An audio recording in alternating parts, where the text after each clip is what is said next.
La rose et le petit putois.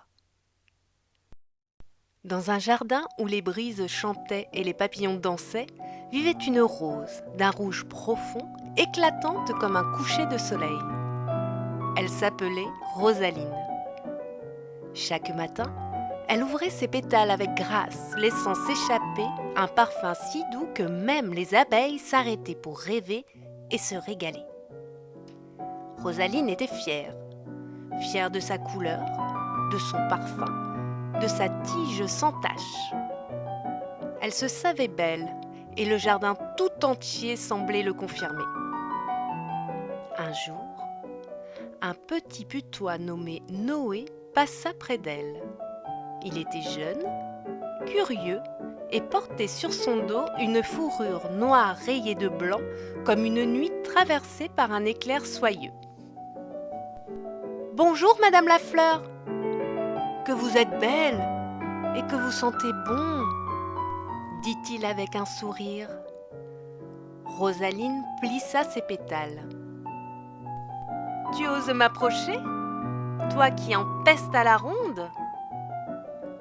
Noé baissa les yeux, visiblement vexé, mais répondit doucement. « Je ne sens mauvais que si je le choisis. C'est une défense, pas une nature. Et puis, je suis bien plus que mon odeur. » Mais Rosaline ne l'écouta pas. Elle se détourna, préférant le chant des mésanges à la voix du petit putois. Les jours passèrent. Le jardin s'endormait dans la chaleur de l'été. Et un matin, alors que la rosée brillait encore sur les feuilles, une armée de limaçons surgit. Ils étaient des dizaines, des centaines même, avec leurs ventres gluants et leurs yeux avides. Ils avaient senti la douceur de Rosaline, sa sève sucrée, son parfum irrésistible, et ils comptaient bien s'en repaître. Ils rampèrent vers elle, affamés qu'ils étaient. Rosaline se mit à trembler. Ses épines ne suffiraient pas. Les insectes fuyaient devant l'avancée inexorable des limaçons. Le vent se taisait. Elle était seule. Personne n'était là pour l'aider. Mais soudain, une ombre bondit entre les herbes. Noé, le petit putois, surgit comme l'éclair qui flottait sur son dos. Il se plaça devant Rosaline, leva la queue et libéra un nuage épais, âcre d'une odeur sauvage et nauséabonde. Les limaçons s'arrêtèrent illico.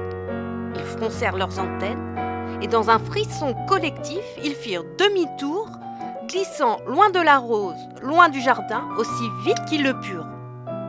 Rosaline, encore tremblante, regarda Noé.